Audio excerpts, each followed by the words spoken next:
I did not know her name when she saved my life. I knew only the weight of the snow on my chest, the iron teeth in my leg, and a voice above me in the dark saying, low and hard, "Hold still or you'll bleed out faster." That is not how a king expects to be spoken to. But I was not a king to her. I was meat in a trap, and she was deciding whether I was worth the trouble of pulling free.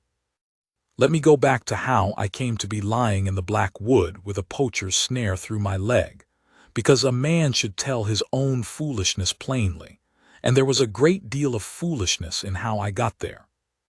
For 9 winters I had ruled Hollowmore, and for 9 winters my hold had been dying by inches.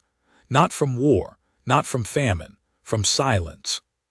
There is a thing that lives in the blood of my line, the old bond, the wolf that is meant to live inside an alpha and make him more than a strong man, the beast that knows things a man's mind cannot, that smells a lie, that feels the weather turning 3 days out, that wakes in the presence of the one soul in all the world it was made to guard. That wolf had gone quiet in me the morning my father died. I was 22. I put my hand on his cooling chest, and I felt the thing under my own ribs, the wolf I had carried since boyhood, lie down and go cold, and it had not risen in me since. Understand, I could still shift. On the nights the moon demanded it, I still ran the ridgelines in my wolf's shape. I could still lead men. I could still hold a border and settle a blood feud and keep the grain stores honest. But the wolf lay in me like a banked fire that would not catch, a hearth gone to gray ash, and a pack can feel that in its king the way a house feels a cracked beam long before the roof comes down. My people did not say it to my face. They were loyal, and they were kind, and their kindness was its own slow verdict. They said it in the way they stopped bringing their daughters to my hall on the feast nights. They said it in the way the council began, gently, to speak of my cousin Aldrich, whole-hearted, easy-laughing Aldrich, whose wolf was loud in him, as though measuring him for a chair that was not yet empty. I let them. What was I to say? A king whose wolf is dead has no business courting a mate he cannot feel. The bond is the whole of it in my line. We do not marry for alliance or for beauty. We wait for the wolf to wake and name the one it was made for, and mine was Ash, and so I waited 9 years for a thing I had privately decided would never come, and I ruled a hold that was quietly, lovingly, giving up on me. So when the reports came that autumn, first a flock of sheep found gutted at the wood's edge, the killing done with a savagery no ordinary wolf or bear brings to a meal.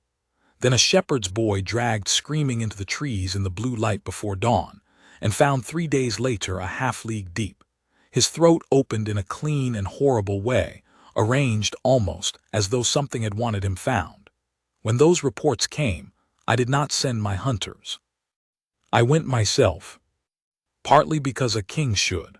A thing was killing my people at the edge of the black wood, and a king who sends others to bleed for what frightens him is no king at all.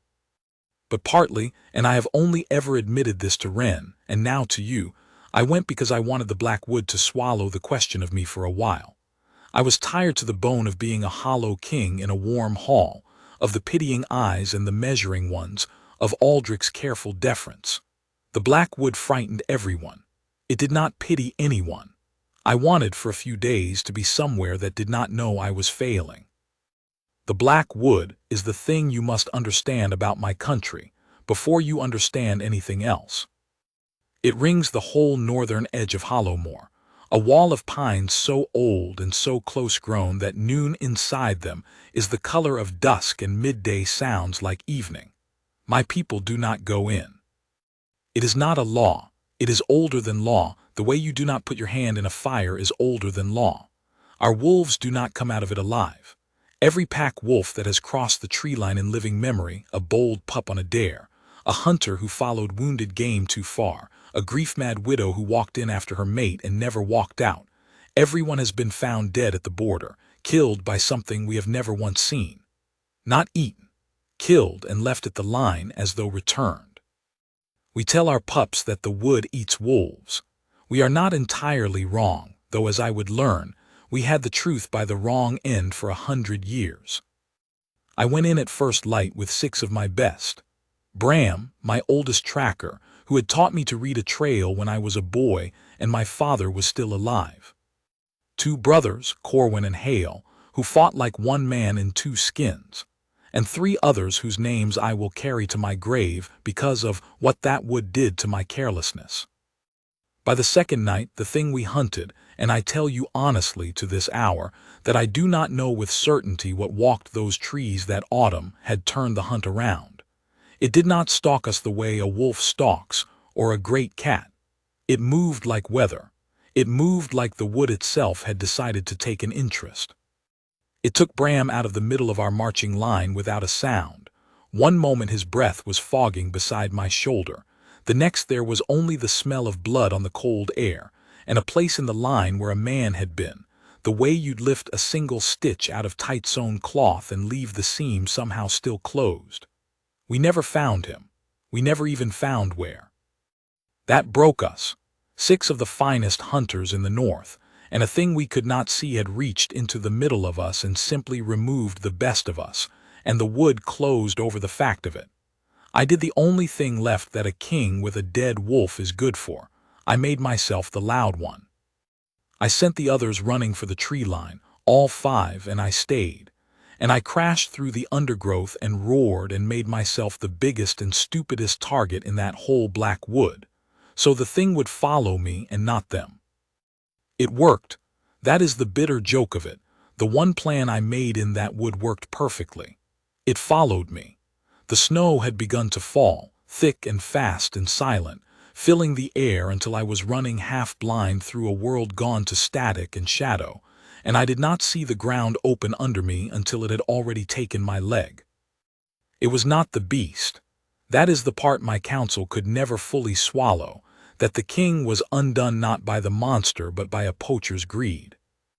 A snare and iron jaw the width of a wolf's body, set in a covered pit, the kind of trap a desperate or a wicked man leaves in the killing woods hoping to catch whatever it is that kills, so he can sell the hide of a legend. Its teeth went through the meat of my calf and grated into the bone, and the pain of it put me on my face in the fresh snow, and the shock of it emptied my lungs, and when I tried to rise, the trap in my own torn leg held me down as surely as a hand on the back of my neck. And then the falling snow began, very gently, very patiently, to bury me.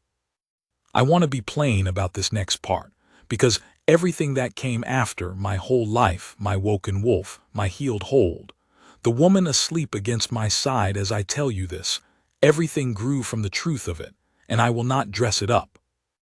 I did not save myself. My wolf, which should have surged up in a king within sight of death, which in any of my ancestors would have burst its way to the surface, torn the man's body into the beast's stronger one, ripped the leg free of the iron whatever it cost, my wolf did not stir. I lay in the snow of the wood that eats wolves, and I reached down inside myself for the beast that was my birthright, and I found gray ash and a cold hearth, and nothing rose. I felt the cold come up through the ground into my chest. I felt myself going slow and far away, the pain in my leg turning to a distant, unimportant thing.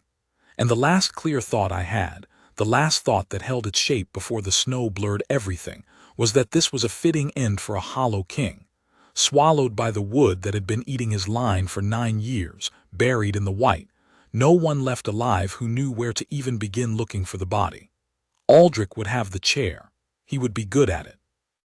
The pack would be glad, in the guilty way people are glad, and my father's line would end in a poacher's trap, and it was, I thought, no more than a dead-wolfed king deserved. I had made my peace with it, I want you to know that. I was not fighting when she came, I had stopped. Then there was a light through the trees. It swung as it came, a lantern, I understood dimly, a real flame in a horn-paned lantern, swinging from someone's hand as they walked. And under the whisper of the falling snow, boots. Boots in the snow, unhurried, coming closer, the tread of someone who walked this wood at night the way other people walk their own hall. And then that voice above me, low and hard and entirely unafraid. Hold still or you'll bleed out faster. I got my eyes open. It cost me more than I would have thought. A woman knelt over the trap in the snowlight. She had hooked her lantern on a low pine branch so its glow fell down over the pit, and she had laid her spear down within her own reach. But not, I noticed, even through the fog of dying within mine. She had set it on her far side between her body and the dark, where a stranger she was hauling out of a trap could not get to it. She did not trust me. Good, some far-off part of me approved. She should not. Her hands were already bare, and already working at the trap's spring. She was young, but there was nothing soft in her. She was wrapped in furs stitched by her own hand. I could tell by the honest roughness of the seams. And her dark hair was bound back hard and practical out of her face. And that face, lit from below by the lantern, was the kind a man does not forget as long as he lives. Not gentle. I want to be careful and true here because the tales would make her gentle and she would be angry at the tales. Not gentle. Unbroken. It was the face of someone the world had left out in the cold on purpose, and who had looked at the cold and decided, without any fuss about it, to live anyway.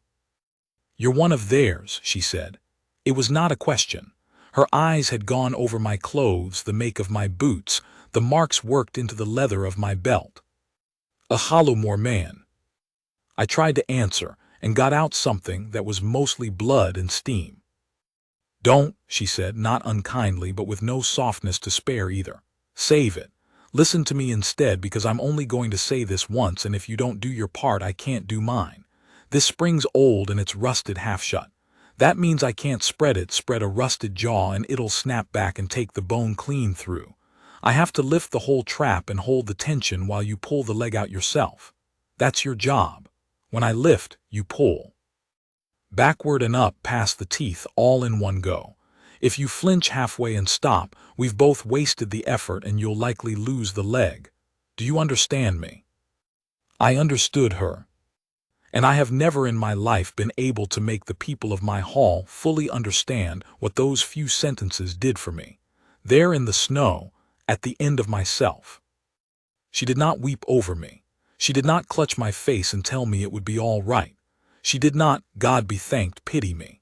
She looked at a dying stranger and she gave me one hard, clear job, told me plainly that it was mine and that the outcome rested on whether I did it. And in the giving of that job she handed me back the first scrap of myself I had held in that whole white wood. I was not a carcass to her, not yet. I was a man with a part to play. And a man with a part to play is not quite dying, not while the part is still his to play. "I understand," I managed. "Good on three." "And Hollowmore man," she paused, her hands set, her weight gathered, and for just an instant something crossed her face that was almost a grim humor. "If you die between here and my door, I'll be very put out. That's a good trap gone to waste on a corpse." Then 1, 2. On 3 she heaved the whole iron weight of the thing up out of the frozen ground with a low, tearing sound deep in her chest, every cord of her standing out with the effort, and I did my part. God help me, I did my part. I dragged my ruined leg backward and up and free of the teeth in one long white blaze of agony that I felt in my teeth and my spine and the roots of my hair. And then it was out. And the trap slammed shut on empty air with a clang that echoed off the black trees, and I was free, and I was shaking, and I was weeping without any shame at all, and she was already moving, already getting her shoulder under my arm. She was far smaller than me, a head and more shorter and slight beside my size, and she took my weight anyway, hauled me up out of the pit by main strength and stubbornness, and got me standing on the one leg that would bear me. "It's not far," she said, her voice tight with my weight, "a quarter league. You'll walk most of it whether you think you can or not, because I can't carry you the whole way and I won't leave you to freeze while I go for a sledge. So you'll walk. Lean on me and hate me for making you and walk." And I walked, leaning on a stranger, half-carried, bleeding a dark trail into the white behind us, through the black wood that eats wolves, and the wood did not touch us. The wolves that killed every Hollowmore man who crossed that line did not come. I was too far gone to wonder at it then. I only knew that the trees stood back somehow and let us pass, and that the small, fierce woman under my arm walked through the killing dark as though it were her own front garden, muttering at me to keep my feet. And I did, because she expected me to, and I have never since been able to disappoint her. "Wren," she said, when I asked her name against her neck, half delirious, needing something to hold to. She said it grudgingly, as though names were things she had learned to keep. "Wren," I said back, tasting it. It seemed to me the only warm thing in the whole white world. "Save your breath for your feet," she said, but she did not tell me to stop saying it. The last of that walk I do not remember. I remember the tree line breaking and a clearing and the black shape of a low cabin with one gold-lit window, and the smell of wood smoke that meant, in the deepest animal part of me, alive, still alive, warmth, shelter, alive. I remember the door. I remember heat hitting my face like a wall. I remember being lowered onto a cot that smelled of pine and clean wool, and the woman's face above me, and her hands already going to my leg with that same brisk, unsentimental competence, and her voice saying from very far away, "You're not dying tonight, Hollowmore man. I've decided. Now be quiet and let me work." And the wolf under my ribs, the wolf that had lain in gray ash for 9 years, that had not stirred to save my own life in the snow, the wolf under my ribs lifted its head in the warm dark and listened to her. I did not understand it.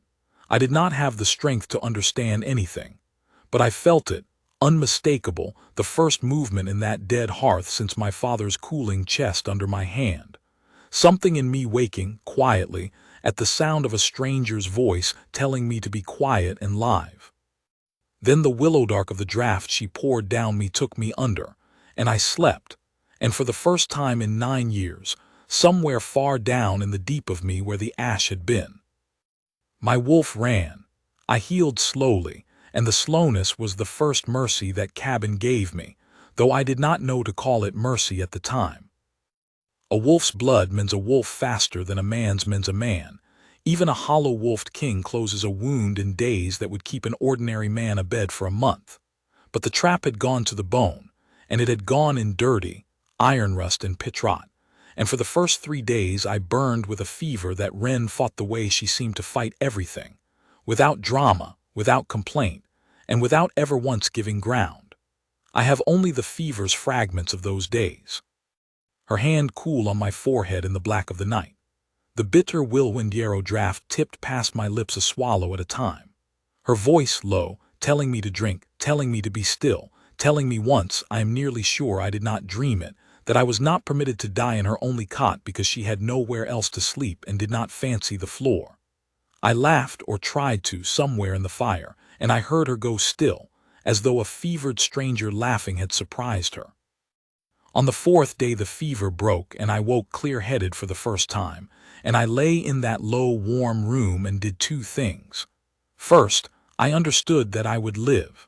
Second, and this one stopped my breath, I understood that my wolf was awake.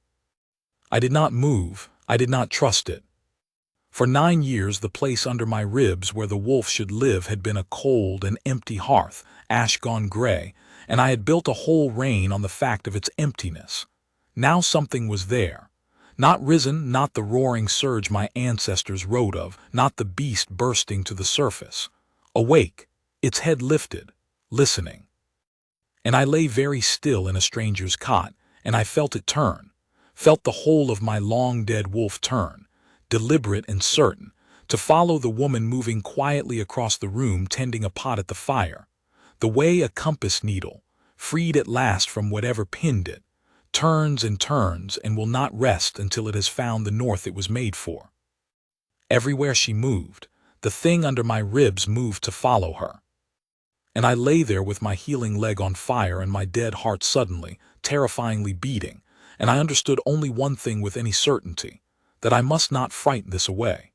Whatever was happening in me, it was newer and more fragile than anything I had ever carried, and if I lunged at it, named it, demanded it, it might sink back into the ash and leave me hollow again forever. So I said nothing.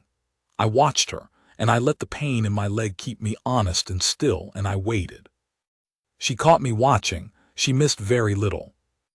"You're clear," she said, coming over, pressing the back of her hand to my forehead with that same unsentimental briskness. "Good, the fever's out. You'll keep the leg. You'll walk on it in a week if you're not a fool about it, and you strike me as at least a bit of a fool, so 2 weeks."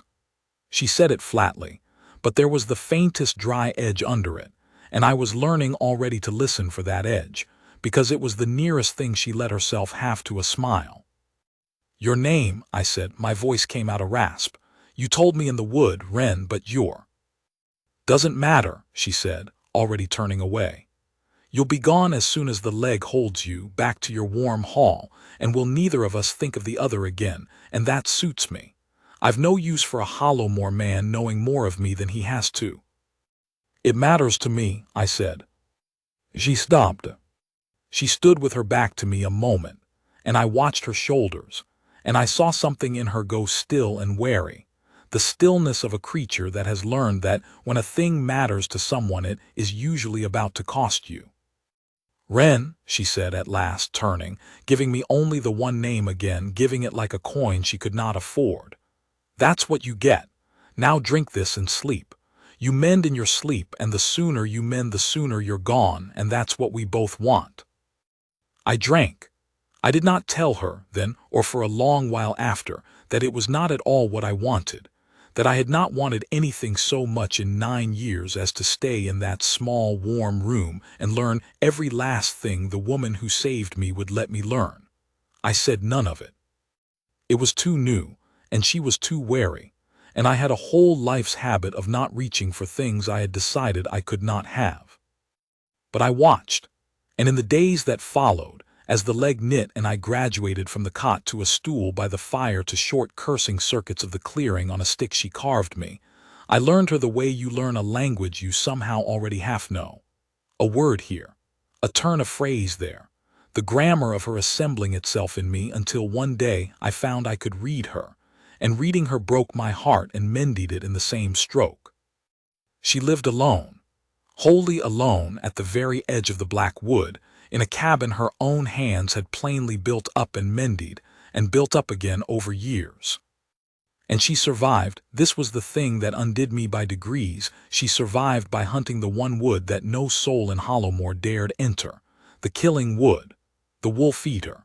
She took what the Black Wood offered because the pack that should have fed and kept and cherished her had cast her out to its edge and left her to the mercy of the one thing everyone else feared.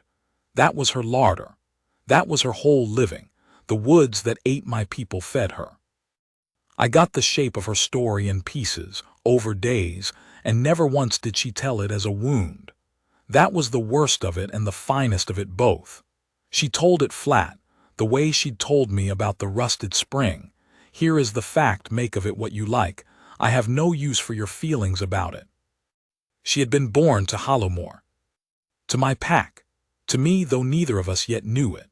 Her mother, and here Wren's flat voice went, for the only time, very slightly careful, her mother had come out of the Black Wood as a girl, walked out of it, a child of perhaps 6, alone, with no memory she would ever share of who had left her in there or how she had lived. The only living soul in all our history to walk into that wood and walk out again whole. Hollowmore took the child in because you do not leave a child in the snow, but it never, not for one day in her whole life, trusted a girl the killing wood had refused to kill. What was wrong with her, they asked each other, that the wolf-eater spat her back? What was she, that the dark made an exception? And Wren's mother grew up strange in their eyes, a woman who walked the tree line at dusk and came back unharmed, who could calm a maddened dog with a hand and a word, who talked, the whispers said, to the killing trees. When she took no mate anyone could name and bore a daughter no father would claim, the pack had all the proof its fear had been waiting for. And when that daughter, Wren, came of age showing no wolf that anyone could see, no beast under her skin at any moon, they took her wolflessness as the final seal on a rotten line. "They didn't throw me out," Wren said, the evening I finally asked her plainly. She was scraping a hide by the fire, her knife moving in long, even strokes, not looking at me. "I want you to understand that since you keep looking at me like something was done to me. Nothing was done. Doing takes a decision, and a decision means somebody has to own it. No, they just kept not inviting me. Not to the feast nights, not to the naming days, not to the moon runs. Every gap where I should have been, they'd close over quiet, no fuss, everyone very sorry in a general way that never landed on anyone in particular.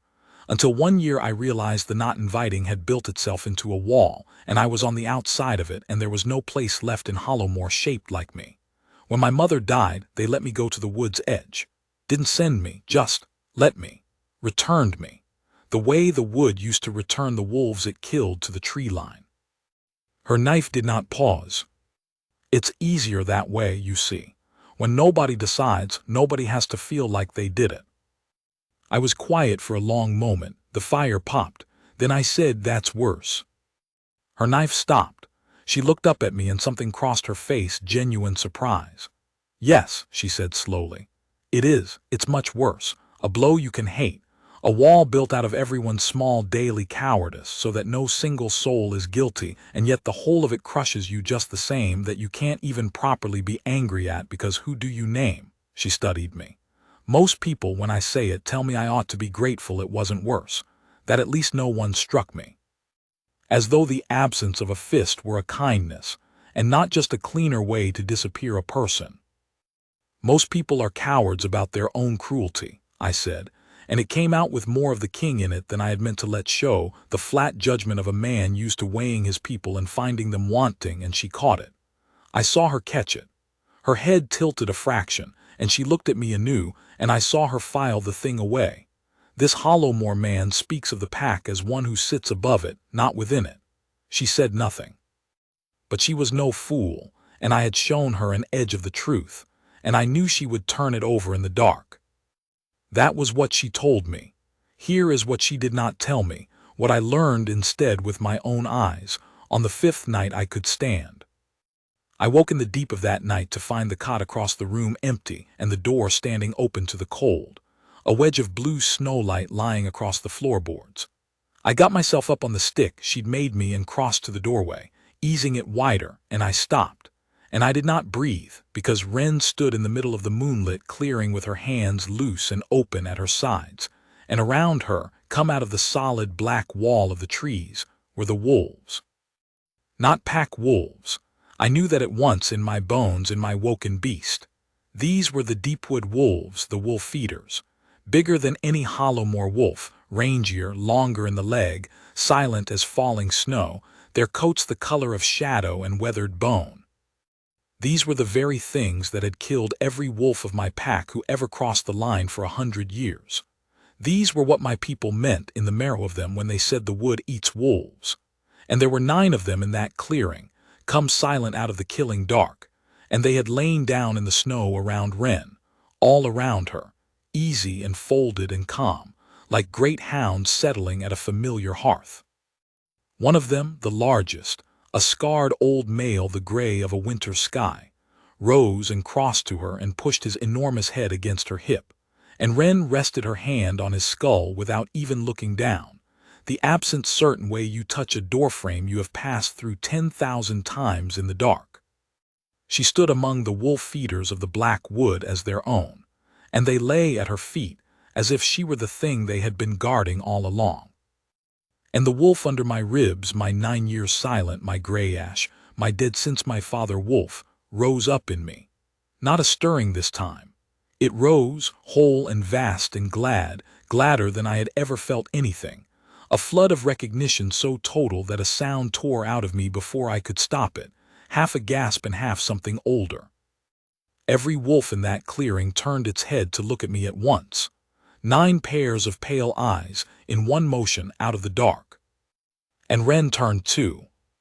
She saw me in the doorway, leaning on the stick she had carved me, and she went utterly still, and for the first time since the trap, since hold still or you'll bleed out faster, since she had walked me through the killing wood without a tremor, for the first time I saw Wren afraid.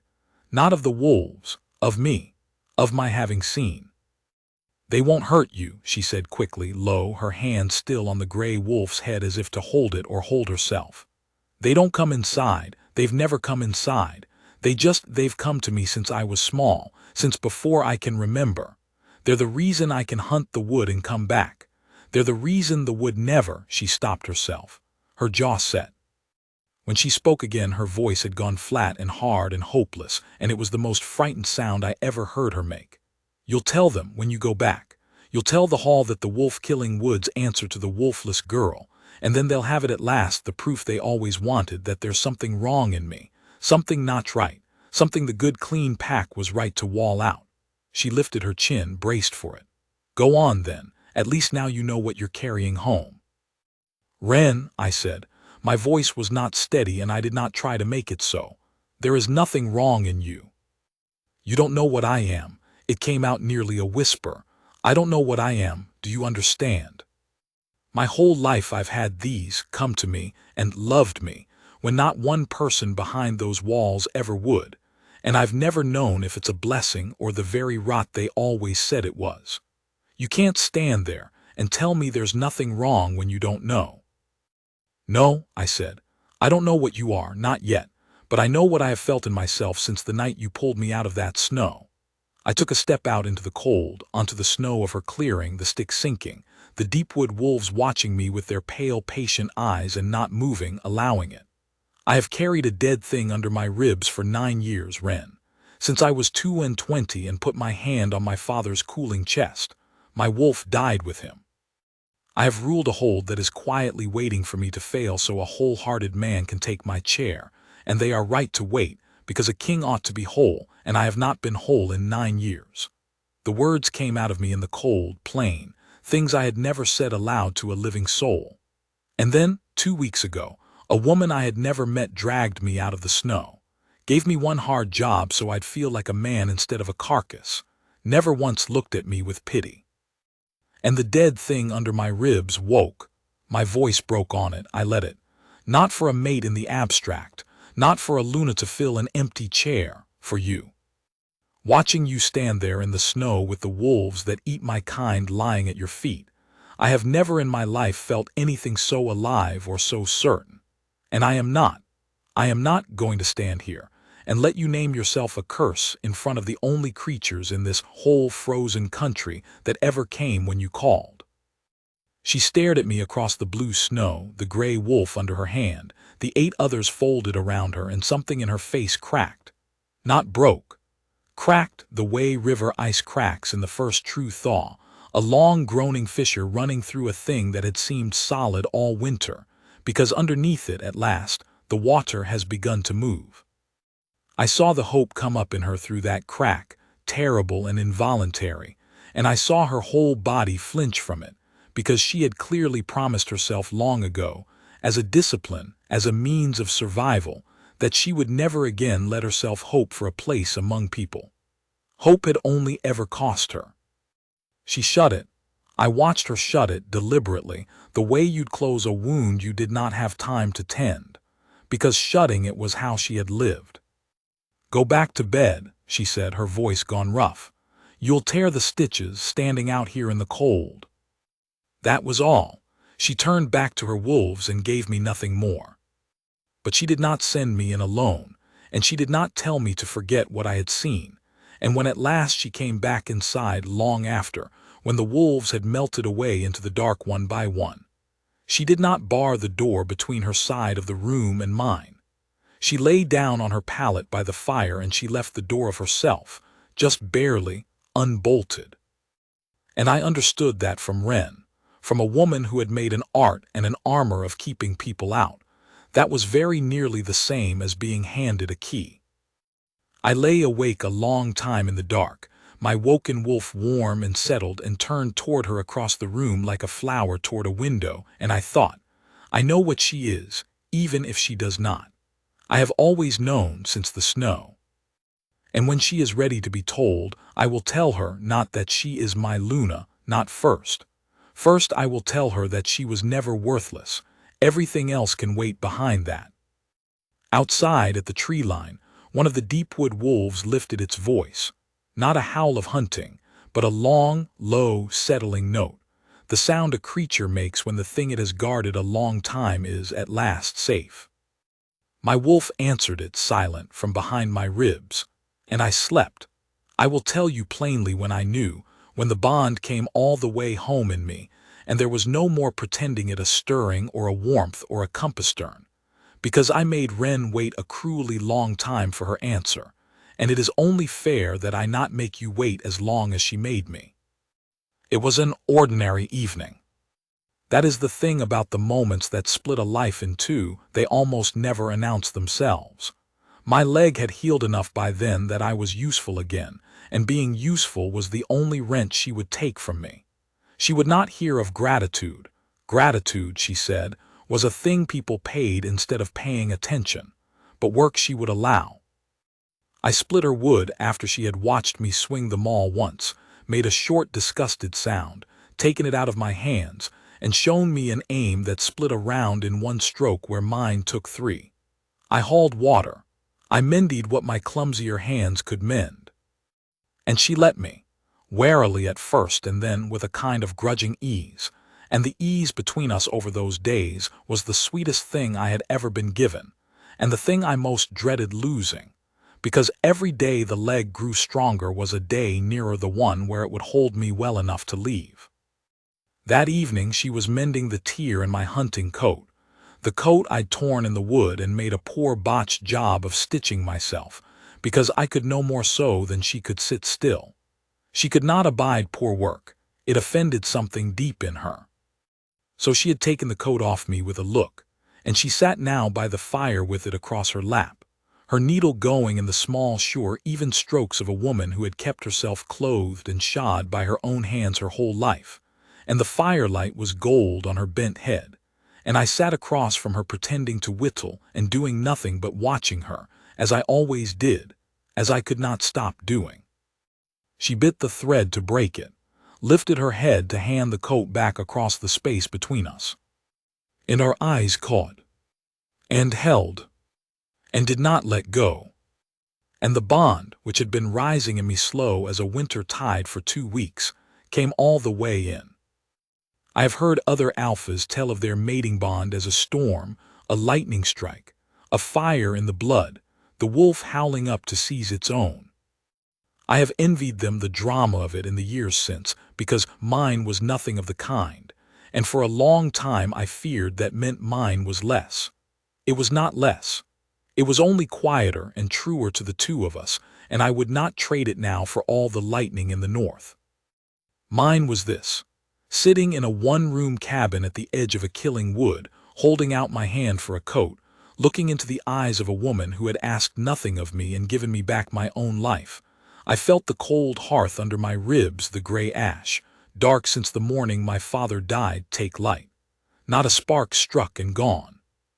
A whole steady warmth, spreading outward and settling in, sure as sunrise, as though a house I had believed empty and shuttered for 9 years had all along had someone living quiet in its back rooms, keeping one small lamp burning against a window, waiting with endless patience for the master of the house to come home at last and find them there.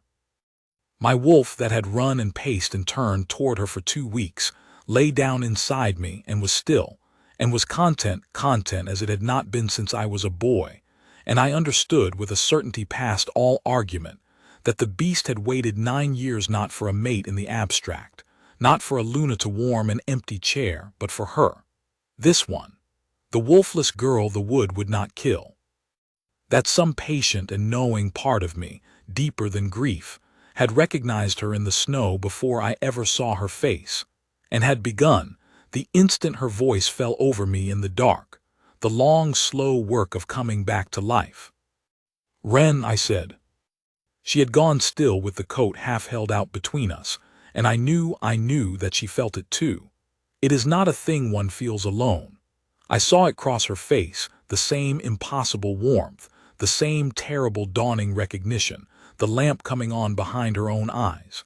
And I saw, in the very same breath, the exact moment she decided not to trust it. "No," she said quietly, not a cry, a verdict.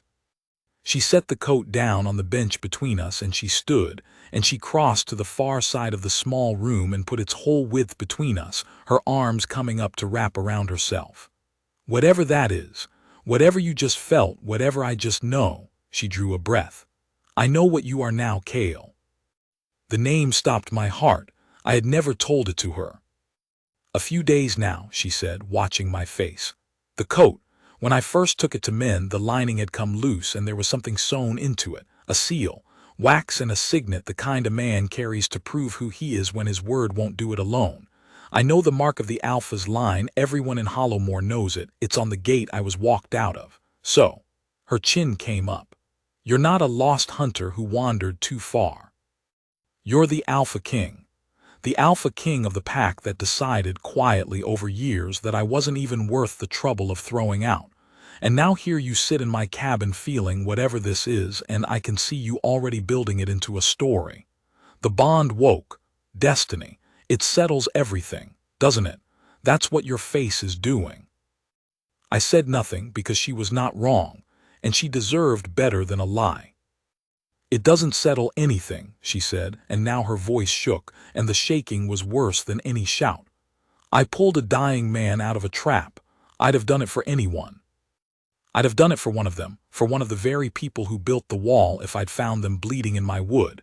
Because leaving a thing to die in a snare is a cruelty and I don't have it in me. And that's all it was. Don't you dare turn it into a fairy tale. The one where the king comes to the edge of the wood and the poor wolfless girl turns out to matter after all, and the bond makes it all worth it, and she forgives everything because look, destiny, she was chosen in the end. Her eyes were bright and furious and wet. I have had that exact story told to me my whole life, Kale. Be good and be patient and be quiet, and one day you'll be seen. One day you'll matter. One day there'll be a place for you. It's the story they tell a cast-out child to keep her from making trouble while they close the wall around her one brick at a time. I believed it until I was nearly grown. Then I stopped. And I have survived out here, alone, precisely by never letting one soul tell it to me again. She wrapped her arms tighter. So don't. Whatever you feel, don't you make me the girl in that story. I have led men into battle at first light with the odds against us. I have held a hold together through 9 years of my own hollowness, gone into a wood that eats kings, faced a thing that took my best tracker out of the air. I have never in my life had to reach for harder words than the ones I needed then. Sitting in her firelight, my healed leg beneath me and my woken wolf finally at peace, and my whole, undefended heart laid bare across a cast-out woman's floor, watching her stand across the room armored in the one truth that had kept her alive. That hope was a lie told to keep her quiet. I did not argue. Arguing would have proved her right. You're right, I said. It was not what she had braced for. She had set herself against persuasion, against a king's practiced tongue, and I gave her none of it, and it knocked her half a step off her guard. You're right that you'd have done it for anyone, I said. I've watched you 2 weeks now. You'd have hauled the wall builders themselves out of that snare and cursed them the whole quarter league home and set their leg and never once let them thank you for it. That's not the small thing you're making it, Wren. That's not, it was nothing. A person who'd save the very people who cast her out and expect nothing and not even want to be thanked for it. That is not nothing. That is the rarest thing I have ever encountered in a long life of measuring people and finding most of them wanting. It's not a coincidence I owe you my life. It's the whole reason it could only ever have been you standing over that trap. But you're right that it doesn't erase what was done. You are right, and I won't pretend otherwise. She had gone very still, listening. I can't give you back your childhood, I said. I can't unbuild the wall. I won't insult you by pretending a bond makes 9 years of my pack's small daily cowardice into a debt neatly paid. It doesn't. If you never forgive Hollowmore a single day of it, you'll be within your rights, and I'll stand at your side while you don't. I rose, slowly, careful not to loom, keeping the width of the room she'd claimed. But I am not going to lie to you about what I feel either, only to make this easier for the two of us. Because you have had a lifetime of people managing you with comfortable lies, and I would rather cut my own tongue out than be one more. So here is the plain truth, and you can do with it exactly what you like. My wolf died with my father. 9 years, Wren. My own counsel has been waiting for me to fail so they can seat a wholehearted man, and they've been right to, because a hollow king is a slow wound on a pack. 2 weeks ago, a woman I'd never met dragged me out of the snow and gave me one hard job so I'd die a man or not die at all, and my wolf woke. And it did not wake for a Luna. It did not wake for a chair. It woke for you and only you, and I didn't choose it, and I'd have been a great deal safer if it had never happened at all. But it did. And I will not go back to my hollow hall and spend the rest of my reign pretending I never once felt the lamp come on in a dead house. I'm done pretending about things I feel. I did 9 years of it. I'm finished. She stood by the far wall with her arms around herself, and slowly, the fight went out of her, and what was left underneath when the fight had drained away was worse, because it was the hope she'd tried so hard to shut, and it had gotten out anyway, and it terrified her. And if I say go, she said, barely above the fire's whisper, when the leg holds, if I say go back to your pack, Kale, and leave me my wood and my wolves and my quiet, what then? Do you take it? Or do you decide the bond outranks what I want, the way men always decide in the end, that what they feel outranks what a woman says? Then I go, I said. That night, if you want, it has to be your choice. It has always been your choice. You chose to lift the trap. You chose to walk me home. You chose to let me stay. You chose to leave the door unbolted. Every step of my being alive at all has been a thing you chose, and I'm not the kind of man who takes what he wasn't given.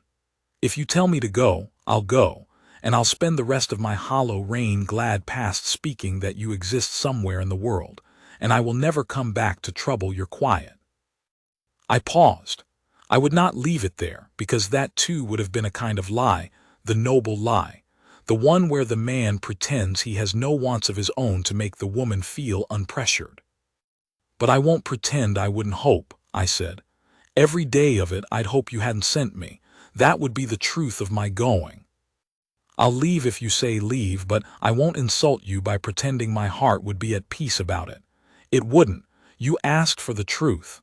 That's the whole of it. She did not answer. She looked at me a long moment across the small gold room, her eyes bright, her arms locked around herself as if to hold in pieces that wanted to fly apart. And then she turned and opened the door and walked out into the cold, to her wolves, and I let her go because letting her go again was the only honest thing left in me to do.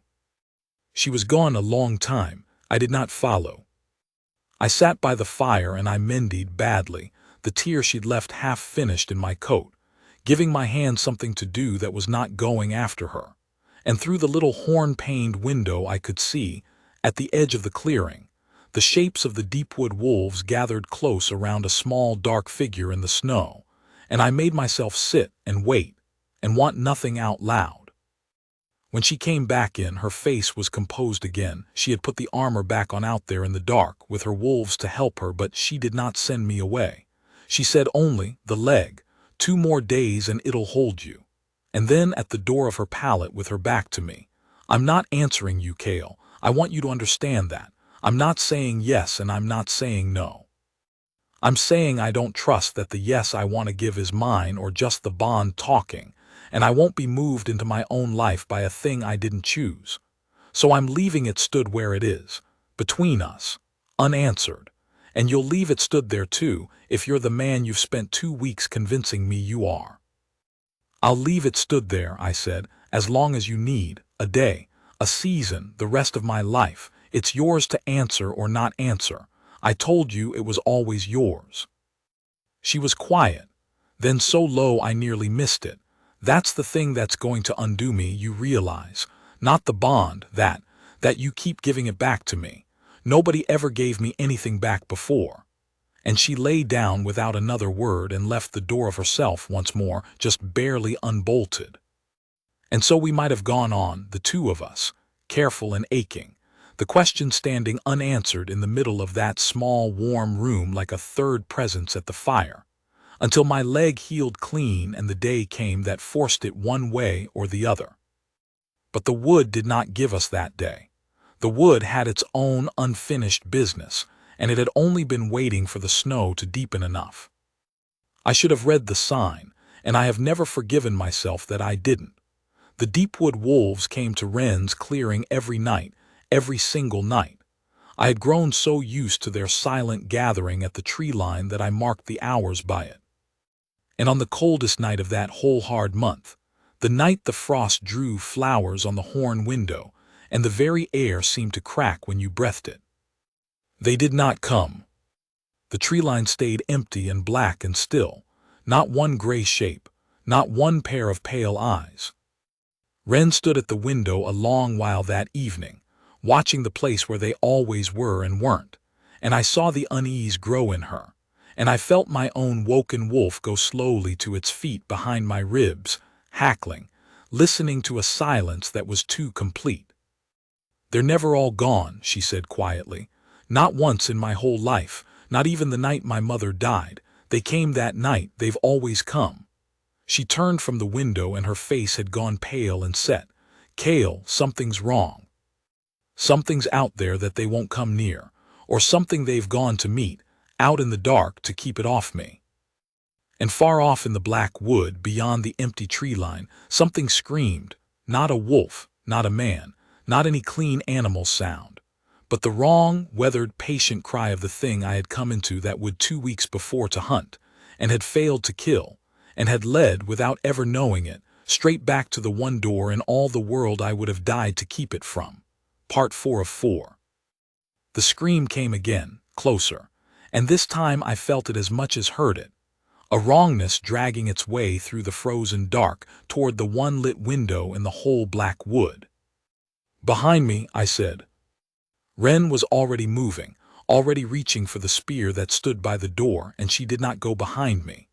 She came to my shoulder, the spear coming level in her 2 hands with the ease of a woman who had brought down boar and worse in that killing wood alone, and she said, tight and low, "It's my cabin, Cale, my wood. I don't stand behind Hollowmore men. I never learned how." "Wren," I had no weapon but myself, and for the first time in 9 years myself was enough. I could feel the wolf coiled and ready and glad under my skin, straining toward the threat, toward the guarding of her. "Behind me, please." No. There was no time to fight her on it, and I understood this even then, in the half-second before the door came apart. She was right. She had survived this wood a lifetime by never once making herself small in it. Asking her to cower now, on the worst night of all, would have been asking her to be someone other than the woman my wolf had woken for. So I stopped asking. I set my shoulder half in front of her, as much as she'd allow, and no more, and we faced the door together. The door came apart. I will not pretend I got a clean look at the thing that came through it, even with a woken wolf's eyes, because it did not seem to want to be looked at. It moved like the space between 2 glances. You'd fix on it, and it would already be a handspan left of where your eye had landed. All wrongness and gray speed and old hunger. It was big. Bigger than a bear, low and long and wrong-jointed, and it was old the way the wood was old, and it had been the apex thing of a forest that killed wolves for sport for longer than Hollowmore had stood. It had never once, in all its long reign in the dark, met anything it needed to fear. It had also never met an alpha king with nothing left to lose, and at last, everything in the world to protect. I shifted. 9 years my wolf had been ash. It rose now in a single roaring surge, tearing the man into the beast, whole and enormous, and singing with the joy of being alive and being needed. And I met the thing from the wood in the wreck of the doorway, and we went down together into the snow of the clearing in a chaos of teeth and shadow and spraying white. And I will tell you the truth, because the whole of this tale has been built on my telling you the truth even when it costs me. It was stronger than I was. In the cold, honest reckoning of it, the thing was stronger and faster, and it had killed better wolves than I had been for most of 100 years. It took the first exchange. It bore me down into the snow, and its jaws found my shoulder and closed, and I felt it begin, patiently, almost lazily, the way the falling snow had once begun 2 weeks before the unhurried work of ending me. My wolf strained and could not throw it. Its weight was a mountain. Its grip on my shoulder ground toward the bone. I had time, pinned there in the red-spattered snow, to think one clear and despairing thought. Not now. I woke up only 2 weeks ago, not now, when I've only just started to be alive. And then Wren was there. She did not scream, she did not freeze, and she did not run. She came off the cabin step at a dead sprint through the snow with her spear held low and level, the boar hunters carry, all her slight weight and all her whole fierce life driving behind the point. Everything the Killing Wood had spent a lifetime teaching a cast-out girl about how to bring down a thing 3 times her size, and she drove the spear into the beast's flank behind the shoulder, to the crossbar, with a cry torn up out of the bottom of her. And she did not let go. That was the thing. Any hunter can land a blow. Wren held. She threw her whole body against the haft and hauled, dragging the creature's head and its terrible weight off my throat by main strength and sheer refusal, riding the spear as the beast bucked and shrieked, buying me, with her own body, in the space of 1 heartbeat, the single breath I needed and could not have won for myself. I took the breath. I got my hind legs under me. With the spear buried in its side and Wren's whole weight wrenching its head down and away, the mountain shifted, and for 1 instant the beast was off its balance and its throat was open, and I was there. My jaws found what they needed to find. And the apex thing of the black wood, the wolf eater, the 100-year terror of my people, met at the very end the one thing in all its long dark reign it had never reckoned on and could not overcome. Not a stronger single predator, but a bonded pair. A wolf and the woman he would die for, fighting as one animal with 2 hearts and 4 hands and a single unbroken will. We killed it together in the churned red snow of her clearing, the same way we had opened the trap. Each of us doing our own part, because neither of us alone could ever have done the whole. It went down. It shuddered and stilled, and the wrongness went out of it, and it was only a great dead gray thing steaming in the snow, smaller in death than it had ever let itself look in life. I stood over her in my wolf's shape, blood, mine and its, running black in the moonlight from my shoulder, my breath heaving great clouds into the frozen air. And out of the black wood, at last, came the deepwood wolves. All 9. And then more behind them and more, a great silent gray tide of them pouring out of the killing dark. More than I had ever seen, more than I think anyone had seen in 100 years, flowing into the clearing until the snow was full of them. They had gone out into the wood that night, I understood then, to meet this thing in the dark and hold it off her. And they had failed to stop it, and they had come now to the end of the fight to find it already finished by their Wren and a Hollowmore king, and they came into the clearing and they lay down in the bloodied snow. But they did not lie down at Wren's feet this time. They lay down at ours, at hers and mine together, the 2 of us standing over the dead thing we had killed as one. They put their great scarred heads down in the red snow before the wolfless girl and the hollow king, all of them, the whole silent host of the wolf-eaters bowing low. And I understood at last, with my woken wolf and my whole thundering heart, the thing my people had had backward for 100 years. The wood did not eat wolves. The wood guarded something, and it killed any wolf that came near the thing it guarded, until the one wolf came that the thing itself chose. The deep wood had a Luna. An old and true and rightful one, the blood the wolves of the dark answered to, born by some long chance on the human side of the tree line where no frightened pack would ever claim her. Wren's mother before her, walked out of the wood as a child because the wood was returning its own lost daughter to be raised among people, and Wren after. Wolfless to Hollowmore's blind eyes, because her wolf was not a Hollowmore wolf at all, but something older and wilder that the black wood had been keeping safe her whole exiled life. I had come into her wood to die. Instead I had come home. The one wolf in 100 years the guarded Luna's guardians would kneel to, because she had chosen him herself. I shifted back to a man, there in the snow, naked and bleeding and shaking with cold and with everything else, and I went down on my knees in front of her. A king may kneel to exactly one soul in the whole of his life.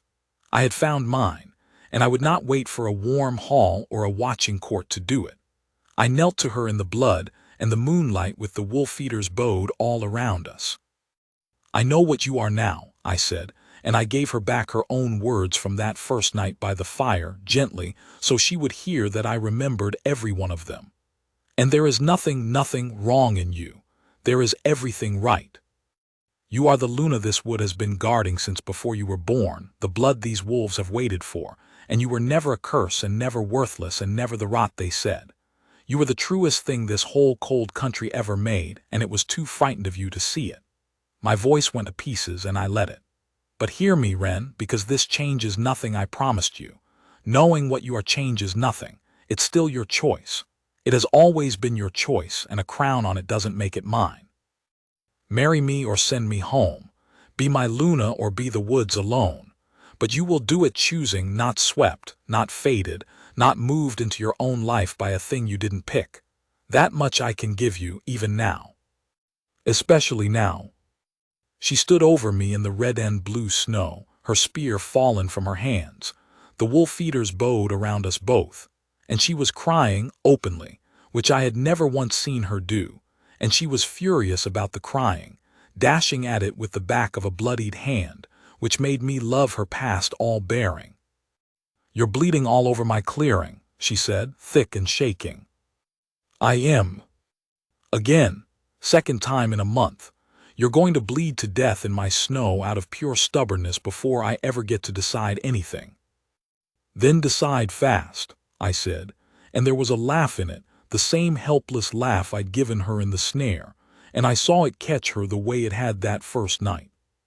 She knelt down, slowly into the snow, so that we were eye to eye, a wolfless girl and a hollow king who were neither of those things any more and never would be again.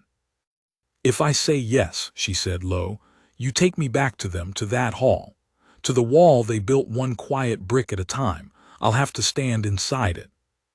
"You'll stand inside it as its Luna," I said, "with its king kneeling at your side and the wolves of the Black Wood at your back, and every soul who ever failed to invite you will have to reckon, all at once in one moment, with exactly what they let walk out their gate.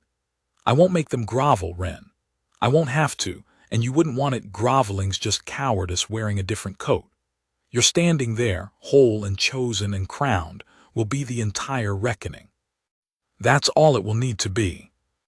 She looked at me a long moment in the moonlight, searching my face for the lie she had spent her whole life learning to expect, and I watched it happen, not finding one. And then she said, "Yes." And before I could move, before the word had even finished warming the air between us, she caught my face in her two cold hands and held it, hard, and made me look at her. "But not because you're a king," she said, fierce, the tears still on her face. "I want you to understand this, Kale, and I want you to remember it every day of whatever life we get. I don't care that you're a king. The crown means nothing to me, less than nothing. It's the thing that walled me out. I'm saying yes because you gave me a job in the snow instead of your pity. Because you told me the truth every single time, even when the lie was kinder and easier and I'd have believed it. Because you kept giving me the choice back over and over, when no one in my whole life ever gave me anything back before. Because when the door came apart you tried to put me behind you, and then you listened, and you let me stand at your shoulder where I belonged. That's the man I'm marrying. Him, not the crown. If you forget that, if you ever once let the crown talk instead of the man, I'll take my wolves and my wood and I'll be gone before morning and you'll never find me. Do you understand me?" "I understand you," I said. "I have understood you since. Hold still or you'll bleed out faster. It was never the crown you'd have, and I knew it, and it's the reason it could only ever be you." And she laughed, wet and broken and real, and I gathered her in against me in the bloodied snow, and the wolf-eaters of the Black Wood rose around us in a great silent gray ring, and the wood that had guarded her whole exiled life let its Luna and her king kneel there in the cold and hold each other and laugh, and it did not touch us, and it never would again, because we had come home to it together. I brought her to Hollowmore at the first true thaw. I will not draw the scene in the great hall out long, because Wren would not want it drawn out, and because the truth of it was quieter and far larger than any long telling could hold. I did not stand her on the dais and denounce a soul. I did not name the wall builders or make speeches about their cowardice. I did not need to. I walked into my own hall with my woken wolf plain and blazing in me for the first time in 9 years, and my people felt it the instant I crossed the threshold. I saw it move through the hall like a warm front rolling over cold ground. Their hollow king had come home whole. The wound at the center of the pack was closed, and the relief of it was so vast and so involuntary that grown warriors put their hands over their mouths. And I walked in with my hand in the hand of a woman in furs of her own making, no borrowed silks. She'd refused them. She would enter as herself or not at all, and behind us, filling the great doorway and then flowing silent up the center of the hall, came the deepwood wolves, the wolf-eaters, the gray terrors of every Hollowmore pup's worst dream, walking tame and easy at the heel of the girl they'd cast out. The hall went utterly silent. My counsel, Aldrich, my cousin, whom they'd been quietly measuring for my chair, and who, I will say for him, went to one knee the moment he understood, with something like gladness on his open face, because he had never wanted the chair, only feared the pack would need him to take it. The old ones. All of them, looking at the wolf-eaters bowed around Wren's feet, looking at the wolf woken and burning in their king, and understanding, all at once and without one word from me, precisely what they had let walk out their gate a lifetime ago. And I tell you, there is no humbling in all the world quieter or more complete than a hall full of people realizing, in a single silent moment, that the thing they threw away as worthless was the very thing they had been slowly dying for want of. One of them came forward through the silence, the eldest of my council, a hard, upright old woman named Maeve, who had been first and foremost among those who closed the wall around a wolfless child a lifetime before. I felt Wren go rigid at my side. I did not speak for her. She would have hated me for it, and she did not need it. I only held her hand and let her meet it as herself. Maeve stopped before us. She looked a long time at Wren's face, searching it, I think, for the child she had helped push out into the cold. Then slowly, with the stiffness of her many years, she lowered herself down onto one knee in front of the Luna she had cast away and bowed her gray head. "I knew your mother," she said low, and her old voice was not entirely steady. "I was afraid of her. I taught this whole hall its fear. I was the loudest voice saying the wood had spat her back for a reason. I was wrong. And my being wrong cost you your whole childhood, Luna, cost you every feast night and every naming day and every ordinary belonging that should have been yours, and I have no right at all to your forgiveness, and I will not shame us both by asking for it." She lifted her head and made herself meet Wren's eyes. "But I am very old, and I would go to my grave lighter having said this much aloud where they can all hear it. We did not throw you out. That was the whole cowardice of the thing. We simply failed, year upon year, one small silence at a time, to be worthy of the gift standing at our own hearth, and we called our failure your fault, so we would not have to feel it. Welcome home. It is a lifetime too late, and I know it, and I say it anyway." And Wren, my Wren, who had every right under heaven to let that old woman kneel in the cold of her own judgment until her knees gave out, looked down at her a long, long moment. I could feel the war in her, in the hand I held. And then she reached out with her free hand and took Maeve by the arm and drew her slowly back up onto her feet. "You told the truth," Wren said quietly, "in front of all of them, out loud where it cost you something. That's more than anyone behind these walls ever gave me in my whole life." She did not say forgiven. She was too honest for it always, and I loved her for that most of all. She said instead, "It's a place to start." That was all. That was the whole of the humbling and the whole of the mercy, and it was worth more than any coronation, and every soul in that hall knew it.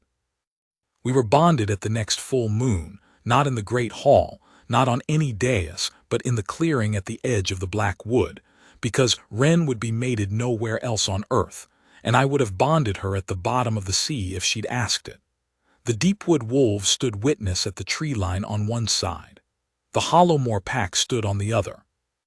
And for the first time in living memory, in all the long, fearful history of that border, those two people stood in one place under one moon and did not spill each other's blood. Because the woman standing between them, hand in hand with her king, belonged wholly and truly to both. My hold does not die by inches anymore. My wolf is whole. It runs the ridgelines gladly now, and it sleeps at night curled content around the certainty of her. My people are led by a king who is finally the whole of one, and by a Luna the wild wood itself answers to. And the black wood at our northern edge is no longer a wall of fear but the marriage land of two peoples, and no Hollowmore wolf that crosses the tree line dies there now, because it crosses as kin. But that is the kingdom, and the kingdom, you will have understood by now, was never once the point. Here is the point, the thing I hold in the dark of the deep night, when the hall is quiet and she is asleep against my side with the old gray-scarred wolf, the one that first pushed its head against her hip, stretched across the foot of our bed as though it owns the place, which it rather does. I was a hollow man dying in the snow, and no bond, no crown, no destiny reached down out of the sky and saved me. A cast-out woman with a lantern and a spear made a choice. She looked at a stranger bleeding in a poacher's trap, one of theirs, one of the pack that had walled her out, and she decided he was worth the trouble of saving. She did it for nothing. She did it expecting nothing, knowing nothing of who I was, with every reason in the world to walk on past and let the wood have one more Hollowmore man.